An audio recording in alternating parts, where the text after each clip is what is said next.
Baltasar had always been a striking figure. Born into privilege in a bustling metropolitan city, he grew up with everything handed to him on a silver platter. His father was a successful businessman, his mother a renowned artist. From an early age, Baltasar learned to navigate life with charm and confidence, always getting what he wanted. By the time he reached his late teens, he was already a heartbreaker. His athletic frame, chiseled jawline, and piercing eyes made him the object of desire for many. Baltasar thrived on their attention. To him, relationships were games, and he was the master strategist. When he entered university, his reputation as a playboy only grew. Parties, casual flings, and fleeting romances became his norm. His friends admired his ability to sweep women off their feet, but a few warned him of the risks. "You can't live like this forever," his childhood friend Marcos said one evening. Baltasar laughed it off. "Life's short, my friend. Why settle for one when you can have them all?" Baltasar's career in international business gave him access to wealth, power, and travel. Each city he visited was another playground. Paris, with its romantic allure, introduced him to cultured women who fell for his sophisticated side.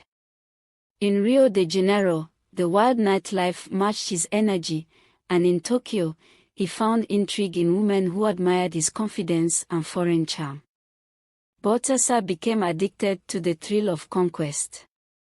He kept no record of the names or faces of many of his partners, seeing them only as fleeting moments of pleasure.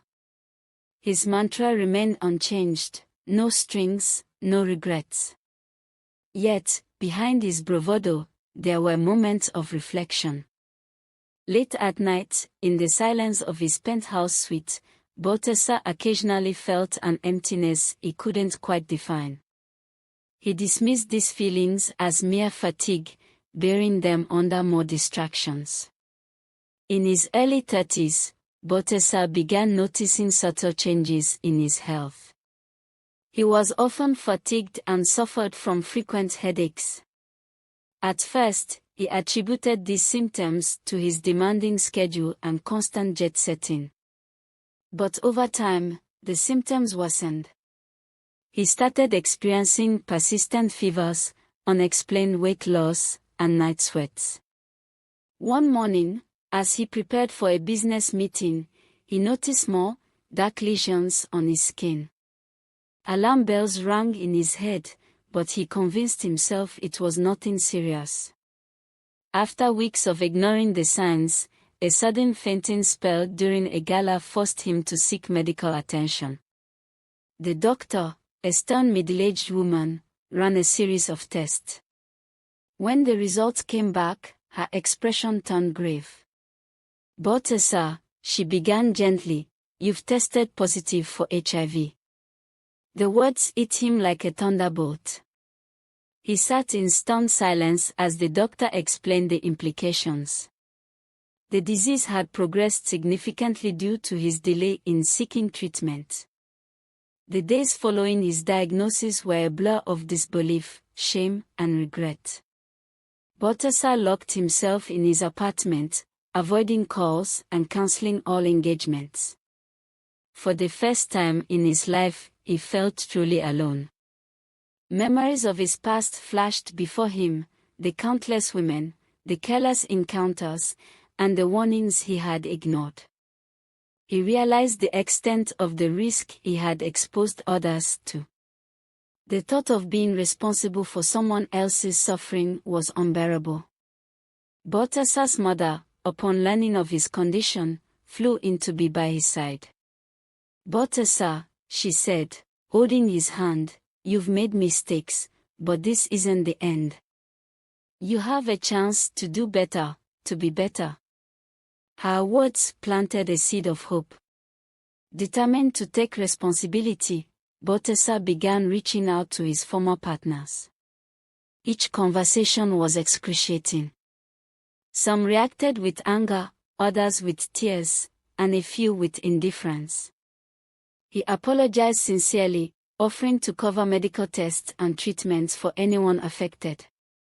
Meanwhile, he sought therapy to confront the emotional turmoil that had built up over the years.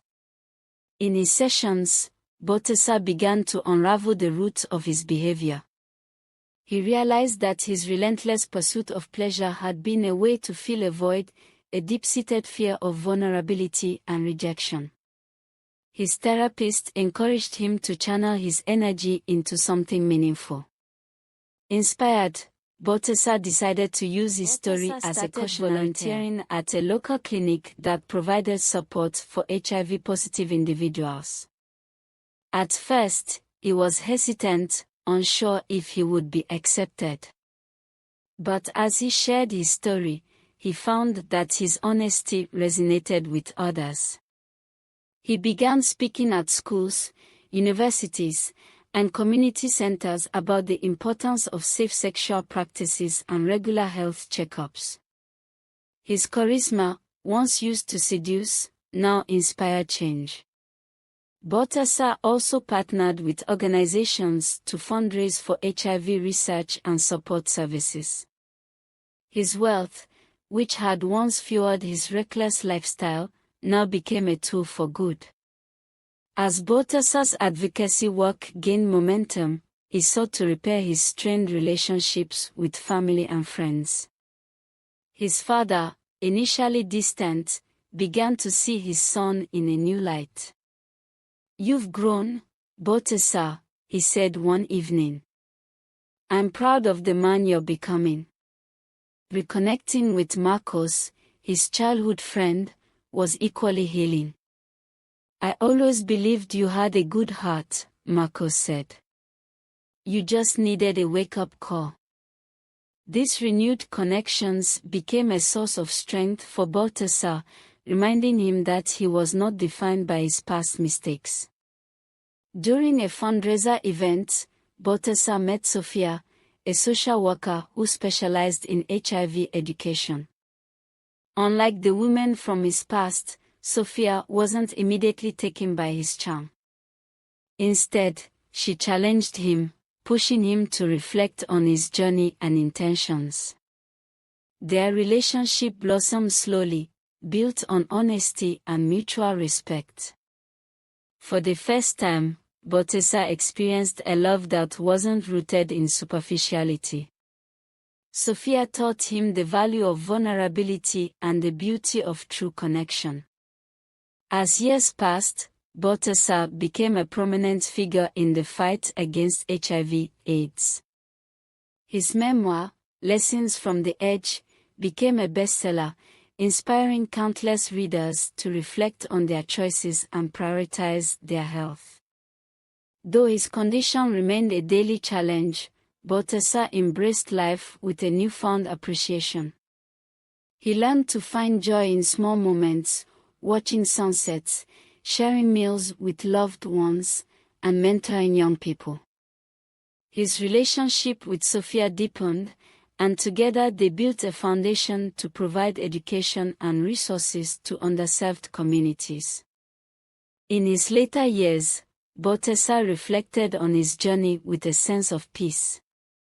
He knew he couldn't undo the past, but he took solace in the impact he had made. One evening, as he spoke to a group of young activists, he said, "We all make mistakes. What matters is how we choose to move forward.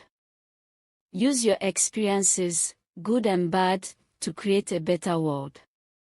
Baltasar passed away at the age of 68, leaving behind a legacy of redemption, awareness, and hope. His story became a reminder that it's never too late to change and that even the darkest chapters can lead to light.